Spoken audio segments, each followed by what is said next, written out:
Hi friends, வணக்கம். இன்றைக்கி நம்ம ஹாப்பி லைஃப் சேனலில் என்ன பார்க்க போகிறோம் அப்படின்னா, ஆழ் மனதின் அற்புத சக்தி அந்த புத்தகத்தினுடைய 5வது பாகம் அதுதான் பார்க்க போகிறோம். ஆல்ரெடி நம்ம என்னென்ன பார்த்துருந்தோம் அப்படின்னா, அதனுடைய இன்ட்ரொடக்ஷன் பார்த்துருந்தோம். அப்புறம் உங்களுக்குள் இருக்கும் பொக்கிஷம், உங்களுடைய மனம் எப்படி செயல்படுகிறது, அற்புதங்கள் செய்யும் ஆழ் மனதின் சக்தி, பண்டைய காலங்களில் மனோ தத்துவ முறையில் சிகிச்சை, இது எல்லாமே பார்த்தோம். இது எல்லோருக்குமே யூஸ்ஃபுல்லாக இருக்குது. நிறைய பேர் பார்க்குறீங்க, நிறைய பேர் லைக் பண்ணுறீங்க. எனக்கு ரொம்ப ரொம்ப ரொம்ப சந்தோஷமாக இருக்குது. ஒரு சிஸ்டர் ஆல்ரெடி நான் அதுக்கும் ஒரு வீடியோ போட்டிருந்தேன். லைஃப் மாறுறதுக்கு எந்த மாதிரியான விஷயங்கள் செய்யணும் அப்படின்னு கேட்டிருந்தாங்க. என் லைஃப்லேயே ஒரு பெரிய பெரிய சந்தோஷம் கிடைச்ச மாதிரி இருக்குது. அவங்களுக்கு நான் இந்த மாதிரி என்கிட்ட கேட்டு என்னால் பெரிய உதவி பண்ண முடியலனாலும் ஒரு சின்ன உதவி, ஒரு சிறு விஷயம் என்னால் சொல்ல முடிஞ்சுது அப்படின்னு நினைக்கும் போதே எனக்கு ஒரு பெரிய பெரிய சந்தோஷமாக இருக்குது. ஐ ஹோப் உங்கள் எல்லாருக்குமே இது யூஸ்ஃபுல்லாக இருக்கும்னு நினைக்கிறேன். யூஸ்ஃபுல்லாக இருக்குது அப்படின்னு நினச்சிங்கன்னா ஞாபகமாக நம்ம சேனலை லைக் பண்ணுங்கள், கமெண்ட் பண்ணுங்கள், சப்ஸ்கிரைப் பண்ணிக்கோங்க. அப்புறம் இதே மாதிரி உங்கள் ஃப்ரெண்ட்ஸ் அண்ட் ஃபேமிலிக்கு இவங்களுக்கெல்லாம் யூஸ்ஃபுல்லாக இருக்கும் அப்படின்னு நினச்சிங்கன்னா அவங்களுக்கும் இதை ஷேர் பண்ணுங்கள். ஓகே, இப்போ நம்ம பார்க்கலாம். இப்போ என்ன பார்க்க போகிறோம் அப்படின்னா, நவீன காலத்தில் மனோதத்துவ முறையில் சிகிச்சை. ஃபஸ்ட்டு பண்டைய காலம் அப்படின்ற அந்த 4th பகுதி பார்த்தோம். இப்போ 5வது பகுதியில் நவீன காலத்தில் மனோதத்துவ முறையில் சிகிச்சை. ஓகேவா, அதுதான் பார்க்க போகிறோம். அனைவரும் கண்டிப்பாக உடலின் நிலைமை பற்றியும் மனித விஷயங்கள் குறித்தும் கவலை கொண்டுள்ளனர். குணப்படுத்துவது எது, குணப்படுத்தும் சக்தி எங்குள்ளது, இவை அனைவரும் கேட்கும் கேள்விகள். பதில் என்னவென்றால், குணமாக்கும் சக்தி ஒவ்வொருவரின் ஆழ் மனதில் இருக்கிறது என்பதுதான். நோயாளியின் மனதின் அணுகுமுறையை பொறுத்து அந்த குணமாக்கும் சக்தியானது வெளியிடப்படுகிறது. எந்த ஒரு மருத்துவரோ, மதம் சார்ந்த அறிவியலை பயிற்சி செய்பவரோ, உளவியல் நிபுணரோ, உளவியலாளரோ ஒரு நோயாளியை குணப்படுத்தவில்லை. ஒரு பழைய வாக்கு ஒன்று உண்டு: டாக்டருக்கு புண்ணுக்கு மருந்து போடுகிறார், கடவுள் அவரை குணமாக்குகிறார். நோயாளியின் ஆரோக்கியம் திரும்ப குணமாக்கும் கோட்பாடு வெளிப்பட உளவியல் நிபுணரோ உளவியலாளரோ நோயாளியின் மனதில் இருக்கும் தடைகளை நீக்குகிறார். அதுபோலத்தான் அறுவை சிகிச்சை செய்பவர் குணமாக்கும் சக்தி உடலில் சாதாரணமாக பரவ உடலில் உள்ள தடைகளை நீக்குகிறார். எந்த ஒரு மருத்துவரோ, அறுவை சிகிச்சை நிபுணரோ, மனோதத்துவம் பயில்பவரோ தான் அந்த நோயாளியை குணப்படுத்தியதாக கூறவில்லை. குணமாக்கும் ஒரே சக்தி பல பெயர்களால் அழைக்கப்படுகிறது: இயற்கை, வாழ்க்கை, கடவுள், ஆக்கப்பூர்வமான அறிவு, ஆழ்மனதின் சக்தி ஆகியவை. முன்னர் கூறியது போல் மனதின் உணர்வுகளின் உடலில் தடைகளை நீக்கி குணமாக்கும் சக்தியை பரவச் செய்ய பல முறைகள் உள்ளன. உங்களுக்குள் இருக்கும் இந்த குணமாக்கும் சக்தி உங்களாலோ மற்றவராலோ ஒழுங்காக வழிநடத்தப்பட்டால் உங்கள் மனதையோ உடலையோ நோய்கள் இல்லாமல் குணப்படுத்த முடியும். இந்த கோட்பாடு சாதி, மத, இன, உடல், நிற பாகுபாடு இல்லாமல் அனைவருக்கும் வேலை செய்யும். இந்த குணமாக்கும் செயல்முறையில் கலந்து கொள்ள நீங்கள் எந்த குறிப்பிட்ட தேவாலயத்திற்கும் செல்ல வேண்டாம். நீங்கள் கடவுள் நம்பிக்கை இல்லாத நாத்திகவாதியானாலும் உங்கள் ஆழ்மனம் உங்கள் உடலின் தீப்புண்ணையோ காயத்தையோ குணமாக்கும். நவீன கால மனநல சிகிச்சை செயல்முறை உங்கள் ஆழ்மனதின் எல்லையற்ற அறிவு மற்றும் சக்தியை அடிப்படையாக கொண்டு உங்களது நம்பிக்கைக்கு தக்கவாறு பதிலளிக்கிறது. மன அறிவியல் பயிற்சியாளரோ பாதிரியாரோ பைபிளின் கட்டளையை பின்பற்றி ஒரு தடுப்புக்கு பின் சென்று கதவை மூடிக்கொள்கிறார். மனதை அமைதியாக்கி, மனதை ஒருமுகப்படுத்தி, உடலை தளர்த்தி கொண்டு தன்னுள் இருக்கும் அளவற்ற ஆற்றலை குறித்து சிந்திக்கிறார். அவர் தன் மனக்கதவுகளை எல்லா வெளிப்புற தோற்றங்களுக்கும் கவனச்சிதறல்களுக்கும் மூடி விடுகிறார். பின்பு மெதுவாகவும் விழிப்புடனும் தன் ஆசையையோ அல்லது வேண்டுதலையோ தனது ஆழ் மனதை நோக்கி திருப்புகிறார். தனது தேவைக்கு தகுந்தவாறு மனதின் ஆற்றல் தனக்கு விடையளிக்கும் என்பதை உணர்ந்து செயலாற்றுகிறார். தெரிந்து கொள்ள மிக அற்புதமான விஷயம் இது. முடிவில் நீங்கள் விரும்புவதை கற்பனை செய்து அதன் நிஜத்தன்மையை உணருங்கள். அளவற்ற வாழ்க்கை கோட்பாடு உங்கள் உணர்வுத் தேர்வுக்கும் உங்கள் உணர்வுபூர்வமான வேண்டுதல்களும் விடையளிக்கும். உங்களுக்கு கிடைத்துவிட்டதாக நம்புவது உங்களுக்கு கிடைக்கும் என்பதன் அர்த்தம். இதைதான் நவீன மனவிஞ்ஞானி பிரார்த்தனை சிகிச்சையில் பயிற்சி செய்கிறார்.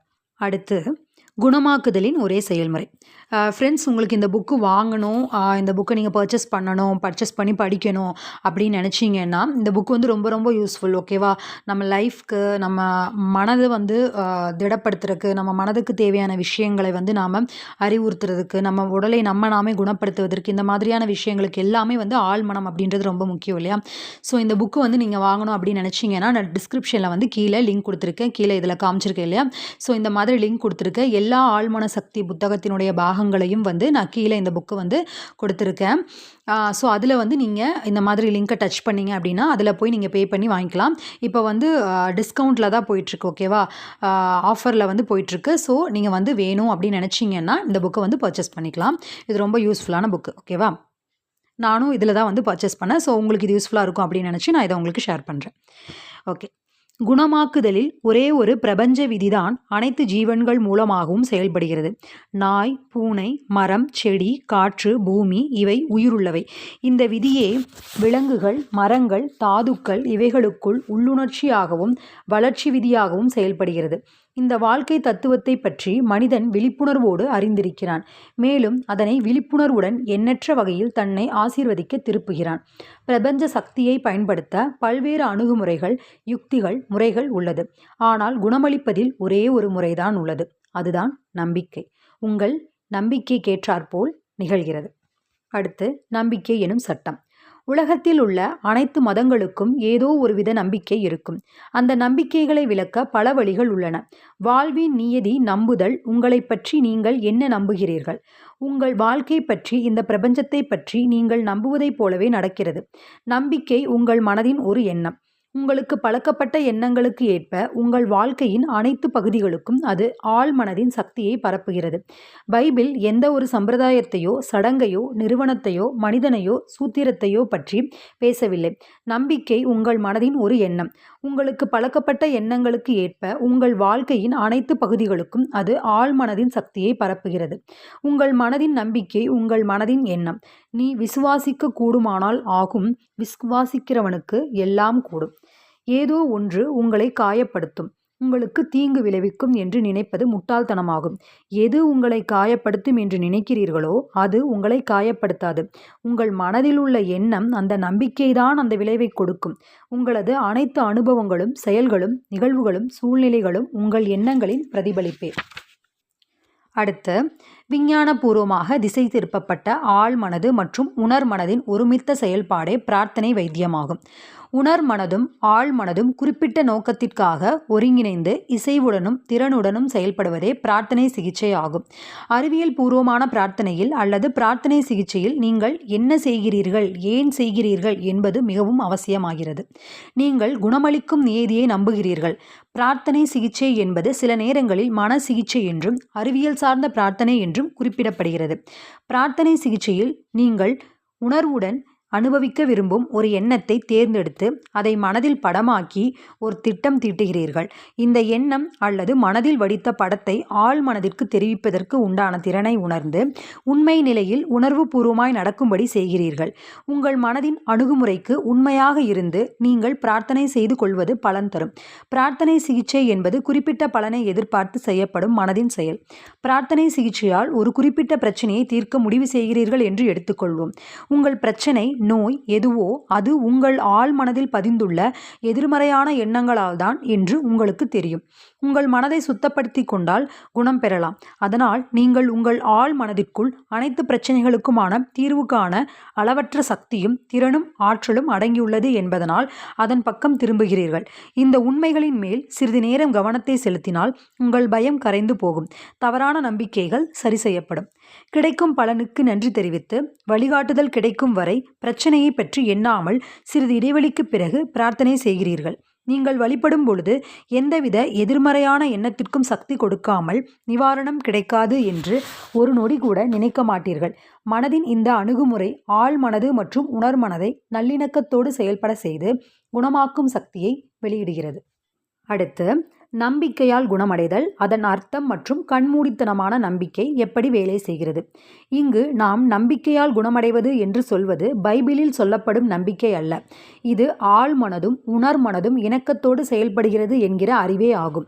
நம்பிக்கையால் குணமடைய செய்பவர் சம்பந்தப்பட்ட சக்திகளின் வலிமையை பற்றிய எந்த ஒரு உண்மையான அறிவியல் புரிதலும் இல்லாதவர்.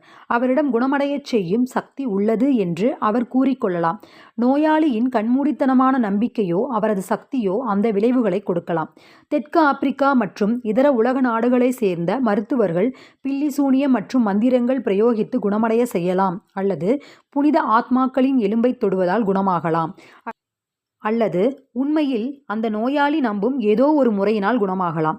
பயம் மற்றும் கவலையிலிருந்து விலகி எதிர்பார்ப்பு மற்றும் நம்பிக்கையில் நகர்த்தும் எந்த முறையும் குணப்படுத்தும். தன் கோட்பாடுதான் சிறந்தது, அதனால்தான் குணம் பெறுகிறார்கள் நோயாளிகள் என்று கோருபவர்கள் பலர் உண்டு.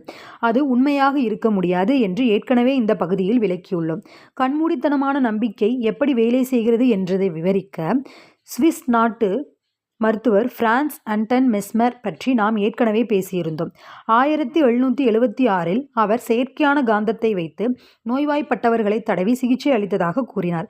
பிறகு அந்த காந்தங்களை தூக்கி எறிந்துவிட்டு மிருக காந்தம் என்ற கோட்பாட்டை கொண்டு வந்தார். அவர் அந்த காந்த திரவம் பிரபஞ்சம் முழுவதும் பரவியுள்ளதென்றும் இது மனித உயிரினத்தின் அதிகம் செயலாற்றுவதாக நம்பினார். அவர் இந்த காந்த திரவம் அவரிடமிருந்து தன் நோயாளிகளுக்கு சென்று அவர்களை குணப்படுத்துவதாக கூறினார். மக்கள் அவரை சூழ்ந்து கொள்ள பலர் குணமடைந்தனர். பிறகு மெஸ்மர் பாரிஸ் நகரத்திற்கு குடிபெயர்ந்தார். அவர் எப்படி நோயாளிகளை குணமடையச் செய்கிறார் என்பதை ஆராய அரசு ஒரு குழு அமைத்தது. அதில் மருத்துவர்களும் அறிவியல் நிறுவனங்களை சேர்ந்தவர்களும் குழுவினர்களாக இருந்தனர். பெஞ்சமின் பிராங்க்லின் அந்த குழுவின் உறுப்பினராக இருந்தார். மெஸ்மர் கூறியவற்றில் இருந்த உண்மைகளை அந்த குழுவின் அறிக்கைகளை ஒப்புக்கொண்டன. ஆனால் அவரது காந்த திரவ கோட்பாடு சரி என்று நிரூபணமாக போதிய ஆதாரங்கள் இல்லை என்றும் நோயாளிகளின் கற்பனை திறனாலேதான் அவர்கள் குணமடைகிறார்கள் என்று கூறுகிறது. இதன் பிறகு சீக்கிரமே அவர் நாடு கடத்தப்பட்டு 1815 இறந்து போனார். சிறிது காலத்திற்கு பிறகு மான்செஸ்டர் நகரத்தைச் சேர்ந்த டாக்டர் பிரைட் டாக்டர் மெஸ்மர் கூறியபடி காந்த திரவம் குணப்படுத்தாது என்று பரிந்துரைத்தார். நோயாளிகளை தூக்க மயக்க நிலைக்கு கொண்டு சென்று அவர்களுக்கு பரிந்துரைகள் செய்யலாம் என்பதை கண்டுபிடித்தார். இந்த நிலையில் மெஸ்மர் கூறிய காந்தத்தன்மை செயல்புரியலாம் என்றார். இந்த நிவாரணங்கள் அனைத்தும் நோயாளிகளின் கற்பனை திறனுடனும் அவர்களது ஆழ்மனதிற்கு கொடுக்கப்பட்ட பரிந்துரைகளும் வேலை செய்ததினால்தான் ஏற்பட்டன என்று சந்தேகமின்றி உங்களால் பார்க்க முடியும். இவை அனைத்தையும் கண்மூடித்தனமான நம்பிக்கை என்று கூறலாம். ஏனென்றால் அந்த காலத்தில் எப்படி இவர்கள் குணமடைந்தார்கள் என்பதற்கான புரிதல் இல்லை. அடுத்து அகநிலை நம்பிக்கை மற்றும் அதன் அர்த்தம்.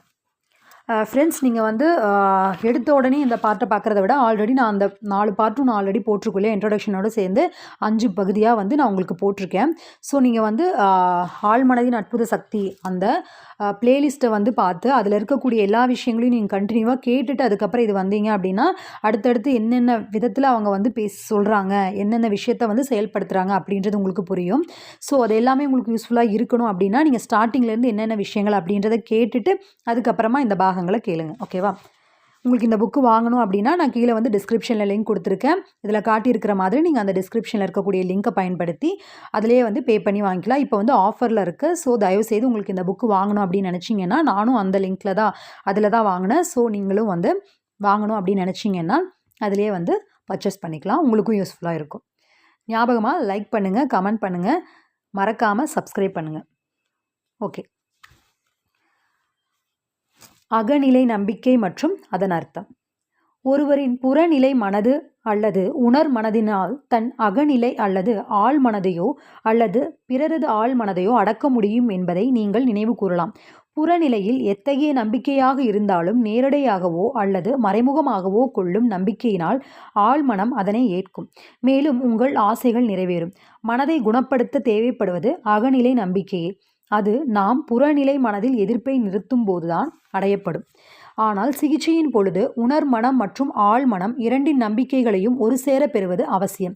ஆனால் உங்கள் உடலும் மனதும் தளர்வாக பதற்றமின்றி இருந்தால் கூறப்படும் கருத்துக்களை பரிந்துரைகளை ஏற்றுக்கொள்ள இவ்விரண்டின் நம்பிக்கையும் ஒன்று சேர்ந்து பெறுவதென்பது அவசியமற்றது.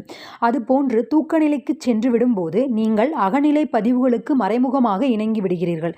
சமீபத்தில் நான் ஒரு மனிதனால் கேட்கப்பட்டேன், அது எப்படி நான் ஒரு பாதிரியாரால் குணமடைந்தேன். அவன் என்னிடம் நோய் என்ற ஒன்று பொருள் கிடையவே கிடையாது என்று கூறிய பொழுது நான் அதை நம்பவில்லை. முதலில் அம்மனிதன் தன் அறிவை அவமதிப்பாக உள்ளது என்று நினைத்து அதை ஏற்றுக்கொள்ள முடியாமல் எதிர்த்தார். இதற்கான விளக்கம் எளிமையானது. எதுவும் நினைக்காமல் கூறாமல் இருக்குமாறு இனிமையான வார்த்தைகளால் அமைதியாக்கப்பட்டார். அவரது பாதிரியாரும் எதுவும் செய்யாமல் சொல்லாமல் அமைதியாக இருந்து தனக்குள் இம்மனிதன் பரிபூரணமான ஆரோக்கியத்துடனும் அமைதி நல்லிணக்கத்துடனும் முழுமையாக வாழ்க்கை வாழ வேண்டும் என்று 1.5 மணி நேரம் மீண்டும் மீண்டும் வலியுறுத்தி கொண்டிருந்தார். அம்மனிதர் அதீத நிவாரணம் பெற்று நல்ல ஆரோக்கியத்தையும் திரும்ப பெற்றார். இதிலிருந்து எளிதாக புரிவது என்னவென்றால் அவரின் அகநிலையின் நம்பிக்கையானது சிகிச்சையின் போது அந்த நபர் நபரை செயலற்ற நிலையில் வைத்திருந்தது. பின்பு பாதிரியாரின் முழுமையான ஆரோக்கியம் என்ற பரிந்துரை அந்த நபரின் ஆழ் மனதிற்கு தெரிவிக்கப்பட்டது. இதில் இருவரது அகநிலை மனதும் பரஸ்பர நம்பிக்கை மற்றும் புரிதலுடனும் இருந்தன.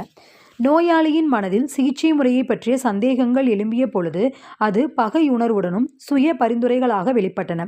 அந்த பாதிரியார் அதனால் ஊனமுறவில்லை. இந்த தூக்க மயக்க நிலையில் உணர்மனதின் எதிர்ப்பு மிக குறைவாக ஆகிறது. பலன்கள் தொடர்கின்றன. நோயாளியின் ஆழ்மனது இத்தகைய பரிந்துரைகளால் கட்டுப்படுத்தப்பட்டு அதற்கேற்றவாறு நடந்து கொள்வதால் குணமாவது தொடர்கிறது.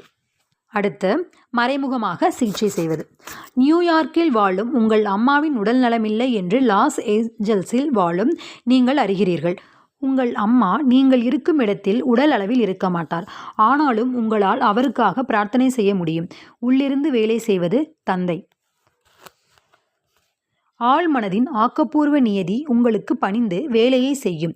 உங்களுக்கு அதன் பதில் தன்னிச்சையானது. உங்களுக்குள் ஆரோக்கியத்தையும் இசையையும் தூண்டுவதுதான் உங்கள் சிகிச்சை முறையின் நோக்கம். அவ்வாறு தூண்டும் பொழுது அந்த உள் உணர்வானது உங்கள் ஆழ்மனதின் மூலமாக உங்கள் அன்னையின் ஆழ்மனதில் எண்ணற்றை தோற்றுவிக்க தயாராகிறது. ஆரோக்கியம், ஆயுள், முழுமையான வாழ்வு ஆகியவை இந்த பிரபஞ்சத்தின் ஒரே அகநிலை மனதின் மூலம் இயக்கி அகநிலை வாழ்வில் ஓர் செயல்பாட்டு விதியை உருவாக்கி அன்னையின் உடலில் வெளிப்பட்டு குணமளிக்கிறது. இந்த மனக்கோட்பாட்டிற்கு நேரம் காலம் என்பது கிடையாது. இதே மனம்தான் உங்கள் அன்னையின் மூலமும் இயங்குகிறது. அவர் எங்கிருந்தாலும் சரி, நேரில் இல்லாதவருக்கான சிகிச்சை அல்லது அருகில் இருப்பவருக்கான சிகிச்சை என்று நிஜத்தில் வேற்றுமை இல்லை. ஏனென்றால் பிரபஞ்சமானது எங்கும் வியாபித்து இருப்பதாகும். நீங்கள் ஒரு எண்ணத்தை செலுத்தவோ நிறுத்தவோ முயற்சிக்காதீர்கள். நீங்கள் கொடுக்கும் சிகிச்சை என்பது உணர்வுடன் எண்ணங்களை செலுத்துவதே ஆகும். விழிப்புடன் அவ்வாறு செய்யும்போது நீங்கள் ஆரோக்கியம், ஓய்வு, உற்சாகம் போன்றவற்றின் தன்மையாகவே மாறிவிடுகிறீர்கள். இந்த தன்மைகளே உங்கள் அம்மாவின் அனுபவத்தில் உயிர்த்தெழுந்து அவருக்கு குணமளிக்கும்.